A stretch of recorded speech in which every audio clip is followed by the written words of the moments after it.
नमस्कार, स्वागत है आपका खास कार्यक्रम देश देशांतर में। मैं हूं आरफा खानम शेरवानी।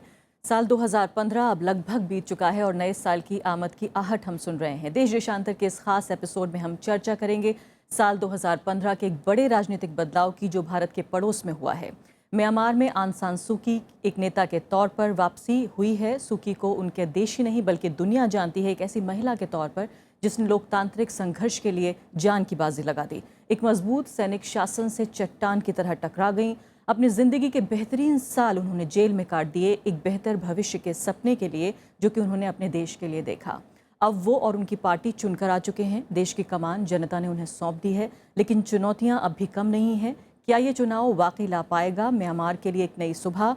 भारत और म्यांमार रिश्तों पर क्या असर पड़ेगा? ये सब कुछ जानने की कोशिश करेंगे एक बेहद खास पैनल के जरिए, जिसमें हमारे साथ स्टूडियो में 3 पूर्व राजदूत मौजूद हैं और इसके अलावा 2 और ख़ास मेहमान मौजूद हैं। पिनाक रंजन चक्रवर्ती मेरे साथ हैं, सेक्रेटरी रह चुके हैं विदेश मंत्रालय में और डिस्टिंग्विश फेलो हैं ORF में। दूसरे खास मेहमान प्रोफेसर SD मुनी हैं जो कि खुद एक राजदूत रह चुके हैं और जाने माने फॉरेन अफेयर्स एक्सपर्ट हैं। राजीव भाटिया जी हैं, राजदूत होने के साथ साथ ये डायरेक्टर जनरल रह चुके हैं ICWA के, और एक बेहद महत्वपूर्ण किताब India Myanmar relations changing contours, ये इन्होंने किताब लिखी है भारत और म्यांमार के रिश्तों पर।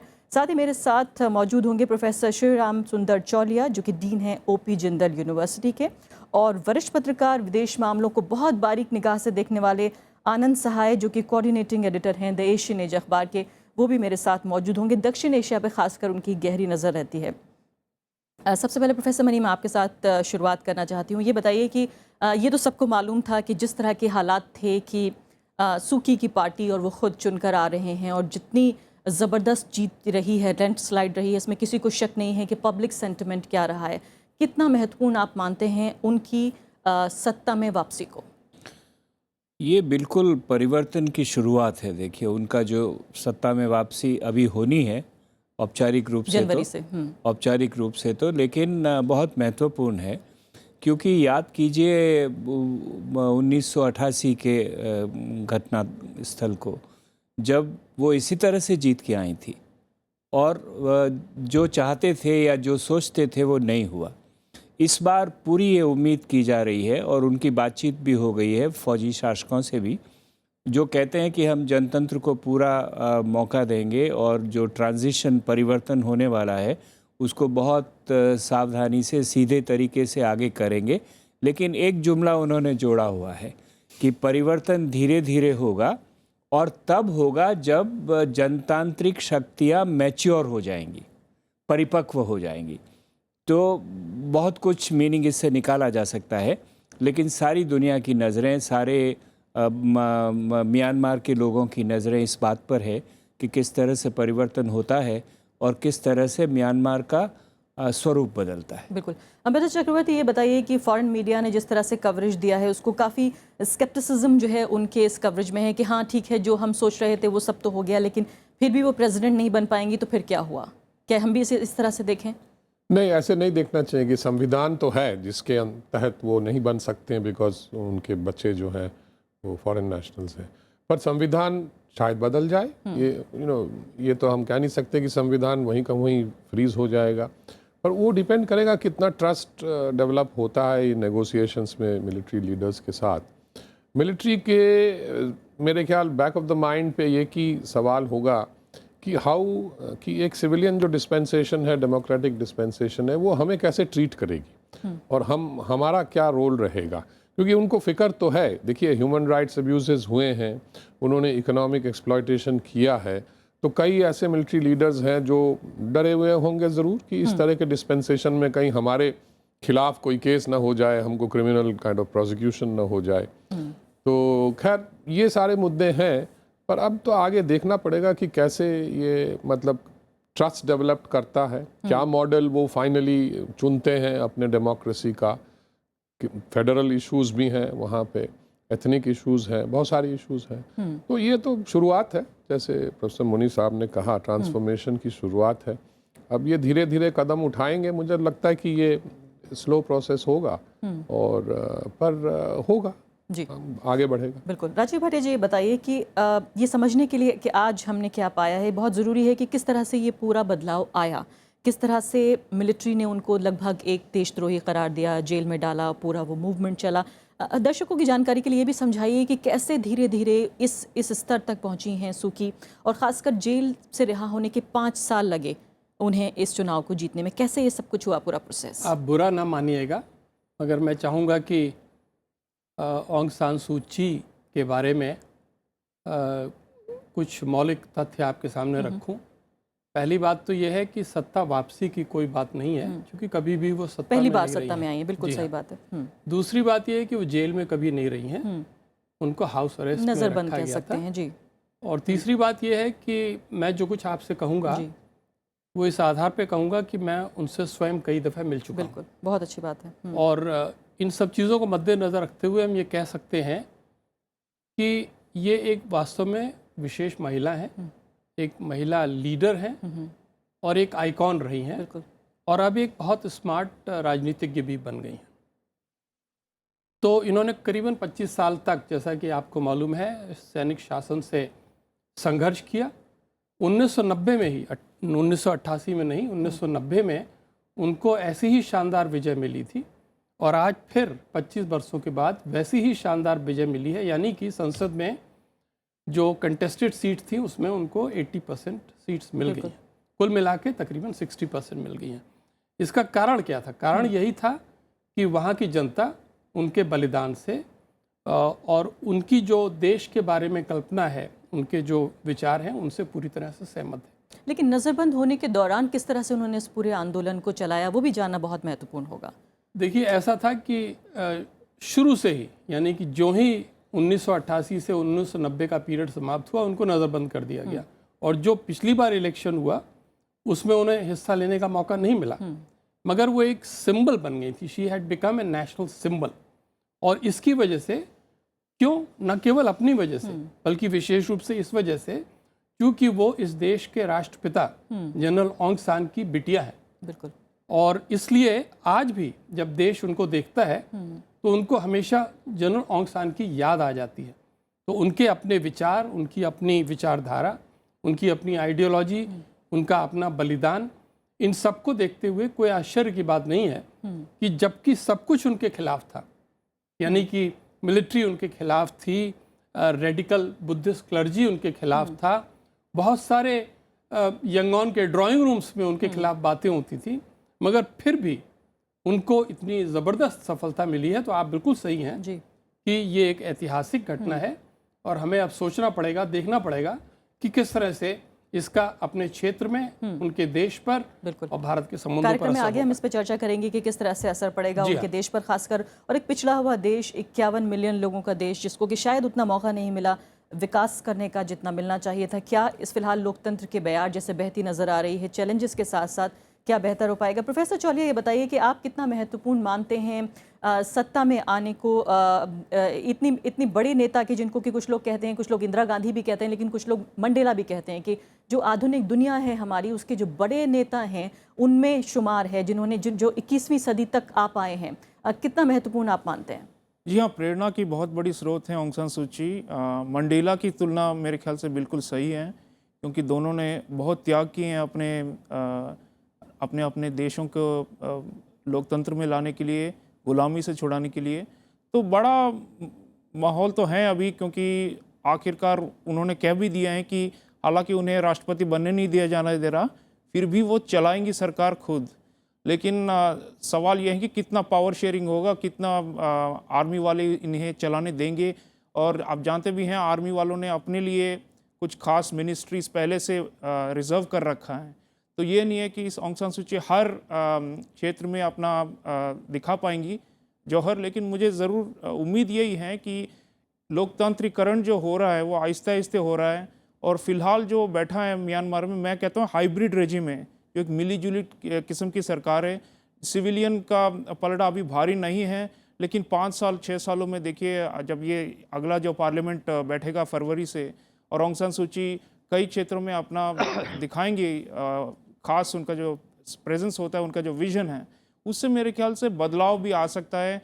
और आर्मी फौजी हुक्मरान जो पहले थे, उन्होंने भी मेरे ख्याल से अब गेम बदल डाला है। वो अब चाहते हैं कि एक तरह की इनडायरेक्ट रूल हो, बजाय डायरेक्ट के। और ऑन्ग सान सूची के साथ उनकी पहले भी बातचीत हुआ करती थी, कभी ऐसा नहीं था कि वो दुश्मनी थी।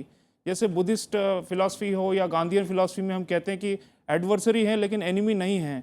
और ऑन्ग सान सूची इवन जब नज़रबंद थी, आपने जिक्र किया, तब भी मुझे याद है कि मिलिट्री वालों की तरफ उन्होंने कहा कि मुझे उनकी तरफ कोई हेट्रेड नहीं है। तो ये मेरे ख्याल से यही बेसिस रहेगी कि वो एक दूरदर्शिता के साथ देश को आगे बढ़ा के लेके जाएंगी और आर्मी को भी साथ साथ लेके जाने का उनका प्रयास रहेगा। जी हाँ, ये बहुत महत्वपूर्ण बात है कि किस तरह से आपने कहा कि विरोध होगा लेकिन दुश्मनी के स्तर तक नहीं, ताकि और ज़्यादा कहीं समाज में और टकराव और टूट नज़र ना आए। आनंद साहब जी, ये बताइए कि आप किस तरह से देखते हैं, मिलिट्री अभी भी 1/4 जो हिस्सा है पार्लियामेंट का उस पर काबिज रहेगी, बहुत सारे अधिकार अभी भी मिलिट्री को रहेंगे। कितने मायनों में वाकई इसे लोकतांत्रिक अराइवल माना जा सकता है कि लोकतांत्रिक प्रक्रिया की क्या शुरुआत भर है, या आपको लगता है कि एक लंबी बड़ी लड़ाई पहले ही जीती जा चुकी है म्यांमार में?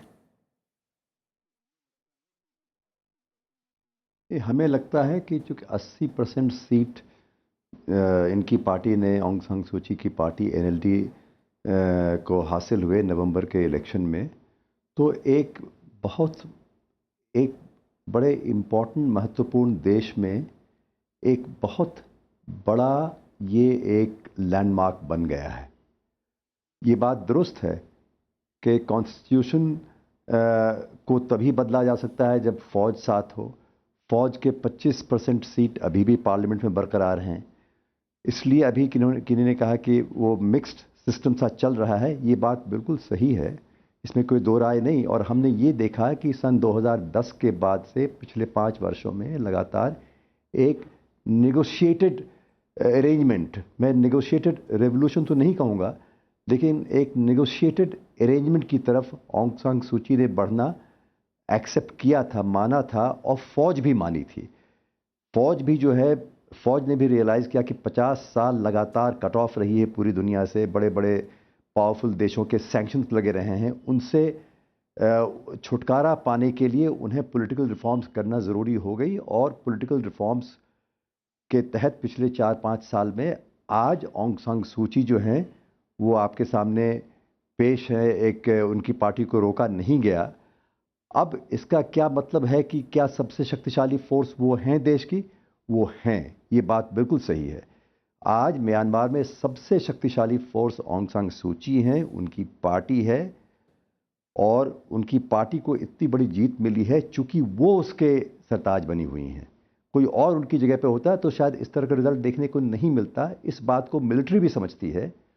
और हमें एक बात का अंदेशा ज़रूर है कि जब तक ऑन्ग सान सूची फिज़िकली एक्टिव हैं, मेंटली अलर्ट हैं, तब तक पूरी कोशिश रहेगी मिलिट्री की तरफ से कि उनको राष्ट्रपति ना बनने दिया जाए। यानी कि जो कॉन्स्टिट्यूशन में चेंजेस ज़रूरी हैं वो ना होवें, उस तरह से वो बनी रहें एक इम्पॉर्टेंट सिंबल के रूप में। लेकिन जिस दिन एग्जीक्यूटिव अथॉरिटी उनके हाथ में, उनके दस्तखत से सब कुछ होना शुरू होगा, तो मिलिट्री की घबराहट बढ़ जाएगी। अभी भले ही जैसा कुछ लोगों ने कहा कि उनके रिश्ते, उन्होंने अपने रिश्ते बड़े ठीक ठाक डेसिबल, ठीक ठाक लेवल पे, ठीक ठाक रजिस्टर में रखा है मिलिट्री के साथ, ताकि मिलिट्री को घबराहट की कोई ज़रूरत नहीं है। तभी तो मिलिट्री ने पूरे एक ओपन चुनाव जैसा होने भी दिया जी। और इनकी पार्टी आगे आई है। इन्होंने खुद कहा है कि देखिए, प्रेसिडेंट जो सिविलियन प्रेसिडेंट बनेंगे मेरी पार्टी की ओर से, सरकार मैं चलाऊंगी। यानी उन्हें भी अपनी पार्टी को एक ढाढ़स देने का, एक भरोसा देने के लिए ये सारी बातें कहनी हैं। लेकिन साथ ही साथ मिलिट्री सिविल रिलेशंस टेन्यूअस रहेंगी। अभी जैसा कई लोगों ने कहा कि मिलिट्री बहुत ही पावरफुल है, पॉलिटिकल राइट्स उन्होंने दिए ज़रूर हैं लोगों को, इंक्लूडिंग माइनॉरिटीज़ को और सबको, लेकिन और की मिनिस्ट्रीज़ हैं, security, defence, home, border affairs, इस तरह के उनके हाथ में है जी। यानी पुलिस, मिलिट्री, फौज और जो फोर्सेस हैं, दमन की फोर्सेस हैं किसी भी गवर्नमेंट के हाथ में, वो सारे फौज के हाथ में आज भी हैं। तो मेरा ख्याल है कि बड़ी दूरदर्शिता से ऑन्ग सान सूची को काम देना पड़ेगा। कोई ऐसा कदम ना उठे जिससे कि फिर क्रैकडाउन वगैरह की नौबत आएगी। लेकिन आज इंटरनेशनल ओपिनियन में बहुत इस पूरे संघर्ष के बाद जो है चुनौतियां कम नहीं है। वापस आते हैं आपकी तरफ। कहा कि नहीं जी, आनंद साय जी वापस आती हूँ। प्रोफेसर मुनी ये बताइए कि लेकिन फिलहाल एक बहुत बड़ा ब्रेक थ्रू है ये, जी जी बर्मा के इतिहास के लिए बहुत बड़ा ब्रेक। बिल्कुल बिल्कुल। प्रोफेसर मुनी ये बताइए कि national defence and security council NDSC अभी भी हाईएस्ट अथॉरिटी रहेगा और जब चाहेगा वो इस गवर्नमेंट को रिमूव कर सकता है, हटा सकता है। इस सब के बावजूद ये लैंडस्लाइड विक्ट्री मिलना सूची को क्या ये बताता है कि अगला प्रेसिडेंट चुनने की किस हद तक जो है उनके हाथ में पावर होगी? कैसे इस बात को हम समझेंगे कि अगला राष्ट्रपति चुनने में क्या भागीदारी होगी इनकी? देखिए, इसके लिए थोड़ा सा बैकग्राउंड ध्यान में रखें तो अच्छा है। मैं समझता हूँ कि वहाँ की फ़ौज ने 2003-2004 से ये मंसूबा बनाया कि हमें बदलना है, और इसीलिए उन्होंने धीरे धीरे बहुत सारे कदम उठाए। पहली बात। दूसरी बात, सारा अंतर्राष्ट्रीय समुदाय म्यांमार पे ये दबाव डाल रहा था कि उसको अपने व्यवस्था को खोलना होगा, लिबरलाइज करना होगा। और ऐसा हुआ एक वक्त में कि फ़ौज को लगने लगा, जैसे आनंद ने कहा, कि वो आइसोलेट हो रहे हैं और ज़्यादा से ज़्यादा उनकी निर्भरता कुछ देशों पे, चीन उसमें से एक था, बढ़ रही है। आसियान उनको समझा रहा था, भारत उनको समझा रहा था, और पश्चिमी देश उन पे दबाव डाल रहे थे। तो ये बात उनके मन में बैठी हुई है, और जो सैंक्शंस लगाए हैं उसमें कई फौजी लीडर्स डायरेक्टली इंडिविजुअली इफेक्ट हुए। इसलिए उन्होंने कहा कि इसको तो इस बदलने के पीछे दो राय अब नहीं है। जो सिलसिला उन्होंने 2003-2004 से शुरू किया है वो अब फलीभूत हुआ है। इसलिए मैं समझता हूँ फौज भी इस मूड में है कि एक सहअस्तित्व होना चाहिए, कोएग्जिस्टेंस से चलेंगे तो ठीक होगा। और इसीलिए जब आउंग सान सूची की पहली बातचीत हुई है तो बहुत पॉजिटिव इंडिकेशंस हैं। कोई तब्दीली का इंडिकेशन उन्होंने नहीं दिया है, लेकिन पॉजिटिव इंडिकेशंस है। और ऐसा समझना चाहिए कि फ़ौज भी अपनी सीमाओं को समझ रही है और आउंग सान सूची को भी अपनी सीमाओं को समझना पड़ेगा। दो सीमाएं बड़ी है, एक फ़ौज के साथ रिश्तेदारी रखना और दूसरा एथनिक ग्रुप्स के साथ रिश्तेदारी रखना। मैं आपको वापस ले जाऊं, जो 88 में आंदोलन शुरू हुआ और जिसका जैसे राजीव साहब ने कहा कि 90 में इलेक्शंस हुए, वो उसी का परिणाम था। उस वक़्त क्यों नहीं सत्ता उनको मिली, और उसका बहुत सारे कारण थे। एक सबसे बड़ा कारण था कि एथनिक ग्रुप्स कह रहे थे पहले आप फेडरलिज्म का इश्यू डिसाइड कीजिए। आउंग सान सूची कह रही थी पहले पार्लियामेंट में चलिए, उसके बाद हम धीरे धीरे डिसाइड करेंगे, जिसको एथनिक ग्रुप्स नहीं मान रहे थे। और इस बार उन्होंने एथनिक पार्टीज का लगभग सफाया कर दिया है। सारे एथनिक लीडर्स उनकी पार्टी के तहत लड़े हैं और उनको साथ रखना, क्योंकि मुद्दा अलग नहीं हुआ है, पार्टियां बदल गई है। ये बहुत बड़ी चुनौती है जिसको देखना पड़ेगा। मैं समझता हूँ दोनों तरफ से ये सिलसिला है कि किसी तरह से बात को आगे बढ़ाया। बिल्कुल। चक्रवर्ती जी, ये बताइए कि फ़िलहाल जो मैं पढ़ रही थी कि किस तरह से जो आम लोग हैं उनमें खुशी तो है ही, लेकिन साथ साथ उम्मीदों का जो भार है म्यांमार में, वहाँ उनकी पार्टी के ऊपर किस तरह से उनका रूल आएगा, क्योंकि शायद वो इन जटिलताओं को समझना आम लोगों के लिए मुश्किल होगा कि कितनी शक्तियाँ अभी भी उनके पास होंगी, कितना वाकई वो कर पाएंगी। क्या आपको लगता है कि इन तमाम चुनौतियों में ये भी शामिल है कि जो आम लोग हैं, जितना विकास अब तक नहीं हो पाया है, जो समझ रहे हैं कि शायद उनकी ज़िंदगियां बेहतर हो जाएंगी सूची के आने के बाद, इस सब से कैसे निपटेंगी उनकी पार्टी और वो खुद? देखिए, फिलहाल जो अभी जो सिस्टेमिक जो इशू है, मैं मानता हूं कि उसमें एक संतुलन है शक्ति का, मतलब बैलेंस ऑफ पावर चल रहा है दोनों साइड में, सिविलियन और मिलिट्री साइड। तो ये संतुलन अभी कायम है और ये और बैलेंस ऑफ लेवरेजेस भी है। जैसे उन्होंने उनको अलाउ नहीं, वो कॉन्स्टिट्यूशन में ऐसी चीज़ डाल दी कि वो प्रेसिडेंट नहीं बन सकते, तो वो एक लेवरेज है उनके मिलिट्री के हाथ में, क्योंकि कॉन्स्टिट्यूशनल अमेंडमेंट होने के बाद ही वो बन सकेगी उस तरह की प्रेसिडेंट। तो अभी ये संतुलन जो है अगर बरकरार रहे तो मुझे लगता है ट्रांसफॉर्मेशन आगे बढ़ता चला जाएगा। ये संतुलन अगर बिगड़ा तो फिर आप देख सकते हैं कि शायद वो फिर बैक पेडलिंग भी हो सकता है काफ़ी।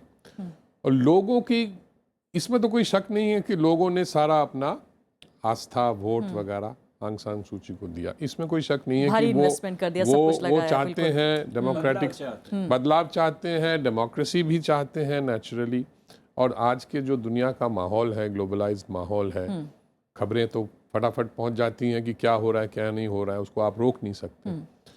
तो ये इस तरह के सिचुएशन और माहौल में मेरे ख्याल में एक डेलिकेट बैलेंस अभी चलेगा और इसको आगे बढ़ाएंगे, ये बैलेंस रखते हुए कुछ हद तक।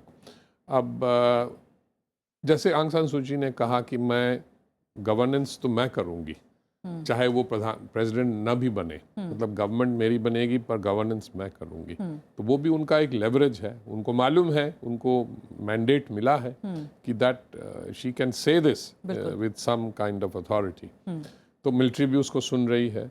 सो ये जो है ये बड़ा डेलिकेट डांस है, मतलब of how to deal with each other, अपने अपने मतलब जो to safeguard your own interest. So this is going to go on and we'll have to keep watching. इसका of course effect और एक पड़ेगा देश में और शायद डेवलपमेंट में लोकतांत्रिक जो मिजाज है वो पैदा होने में भी वक्त लगता है, जो इंस्टीट्यूशंस हैं उनको बनाने में बट वक्त लगता है। एक और लास्ट पॉइंट ये है कि डेवलपमेंट अगर ना हो तो देन देयर कैन उसमें वो भी हो सकता है कि वो थोड़ा सा फिर वो असंतोष भी ग्रो कर सकता है। इससे पहले कि भारत और म्यांमार रिश्तों की तरफ मैं जाऊं, एक महत्वपूर्ण सवाल जो कि अंदरूनी राजनीति को लेकर ही है म्यांमार के। आनंद साहिब जी, ये सवाल मैं चाहती हूं आप इसका जवाब दें कि जो बात हो रही है, प्रोफेसर मुनी अभी कह रहे थे कि तमाम एथनिक ग्रुप्स में जो है एक बैलेंस करना, उनके साथ बातचीत करना, ये भी एक महत्वपूर्ण काम होगा सूची के लिए। तो जो रोहिंग्यास की बात है म्यांमार के, उसको आप किस तरह से देखते हैं? जिस तरह से अब तक डील किया है म्यांमार ने अपनी समस्या को, बहुत ज़्यादा गर्व तो नहीं कर सकते वो इस बात पर, शायद आधुनिक वर्ल्ड में, आधुनिक विश्व में जो है पहली बार इस तरह का संकट देखने को मिला कि कुछ एक ग्रुप के लोगों को कोई भी स्वीकार करने को तैयार नहीं था। फिलहाल सूची किस तरह से इसको देखेंगी? बहुत कोई ऐसा बयान तो सामने हमारे नहीं आया जिससे कोई आश्वासन मिले। देखिए, रिलीजियस और एथनिक माइनॉरिटीज़ के साथ डीलिंग करना किसी भी डेमोक्रेटिक समाज के लिए एक चुनौती होती है, बहुत बड़ी और बहुत मुश्किल इशू है।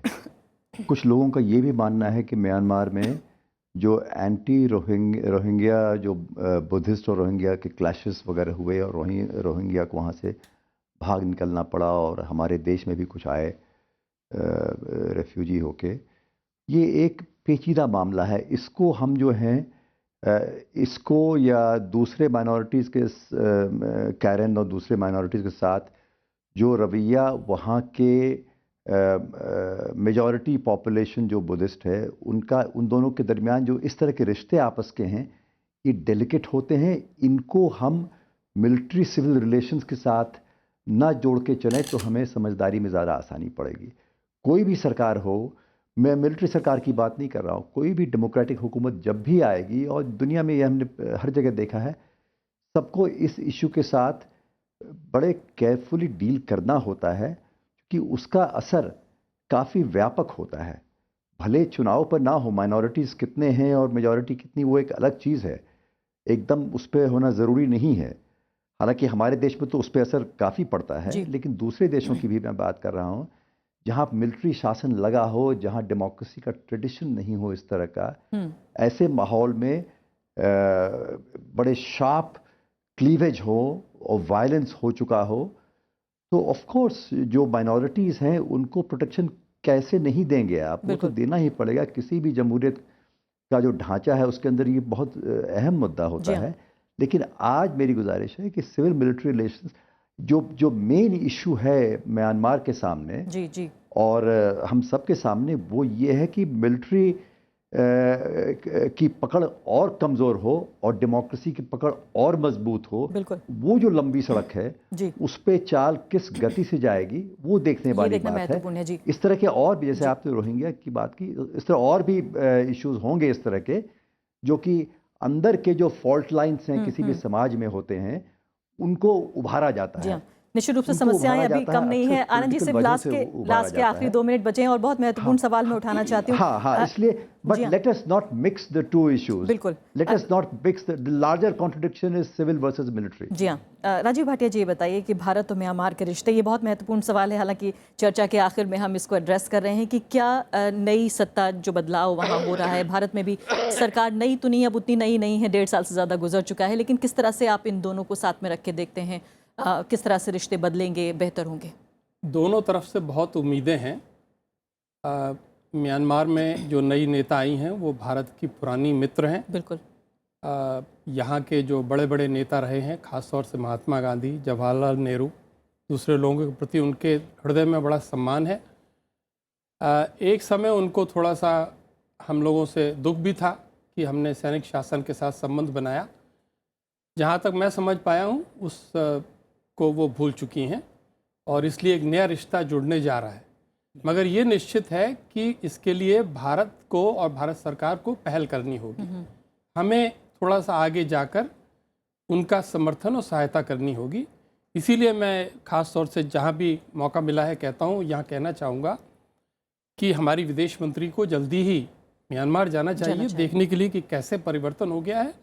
और उसके बाद अप्रैल के बाद स्वयं प्रधानमंत्री को वहाँ पर जाना चाहिए ताकि हम बता सकें म्यांमार के नई सरकार को कि भारत न केवल अपने हितों के लिए बल्कि म्यांमार के हितों के लिए और दोनों संबंधों के हितों के लिए पूरी तरह से जागृत है और पूरी तरह से सक्रिय है। जी प्रोफेसर मनी जल्दी से। नहीं, राजीव जी कह रहे हैं कि वो भूल गई हैं तो अच्छा है, लेकिन अभी जब वो भारत आई थी तो सभी इंटरव्यूज में उन्होंने इस बात को याद दिलाया, बिल्कुल और बहुत एम्फेटिकली याद दिलाया। तो कोई कटुता ना हो ये भी दूसरी देखा बात, जाएगा। हमारे जो सीमा में मसले हैं सारे सिक्योरिटी रिलेटेड हैं, और उस सब में आर्मी के लोग, चाहे इंटरनल सिक्योरिटी हो चाहे एक्सटर्नल सिक्योरिटी हो, और हमने जो सिक्योरिटी एग्रीमेंट्स भी अभी किए हैं वो सब इसी सत्ता के अंतर्गत किए हैं, तो हमें बहुत सावधान रहना पड़ेगा। प्रोफेसर चौलिया अंदर की बात जी बिल्कुल, चलिए अच्छी बात है, अगर ऐसा है तो बहुत अच्छी बात है। Professor Chaulia last word.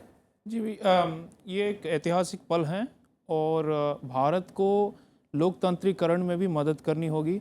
हमने कुछ हद तक उनके सांसदों को ट्रेनिंग वगैरह दिलवाई है। पहले भारत में ऐसे कई संस्थाएं हैं गैर सरकारी जिसका हम मदद लेकर अब सिविल सोसाइटी डेवलपमेंट में ऑंग सान सू की का हाथ बटाना होगा। सोशल डेवलपमेंट जो कहते हैं, सामाजिक न्याय और पीस एंड जस्टिस, शांति, इन सब मामलों में भारत की काफ़ी पहुंच है और यहाँ पे अगर हम एक बड़ा कंट्रीब्यूशन करेंगे तो याद रखेंगे इन्वेस्टमेंट, निवेश वगैरह भी ज़रूरी हैं और ऑंग सान सू की भी चाह रही हैं कि भारत की तरफ से और आए हमारे जो बिजनेस पर्सनस हैं। लेकिन मैं एम्फसाइज करूँगा कि सिविल सोसाइटी जो है अगर उसमें हमने मदद की, क्योंकि अभी एक ओपनिंग खुल गया है, ऑंग सान सू की लगभग सत्ता में ही है, तो उनका हाथ लेकर साथ चले और एक कैपेसिटी बिल्डिंग बड़े तो पैमाने पे अगर हम कर पाएँ तो ये मेरे ख्याल से एक ऐतिहासिक कंट्रीब्यूशन रहेगी हमारी। बहुत बहुत शुक्रिया सभी मेहमानों का। तो साल के ख़त्म होते होते म्यांमार के लोगों ने अपने लिए एक बेहतर भविष्य का चुनाव ज़रूर किया है। उम्मीदें कर सकते हैं कि नए साल में जो कुछ उनकी उम्मीदें हैं और सपने हैं वो पूरे हों। फिलहाल अभी के लिए इतना ही, नमस्कार।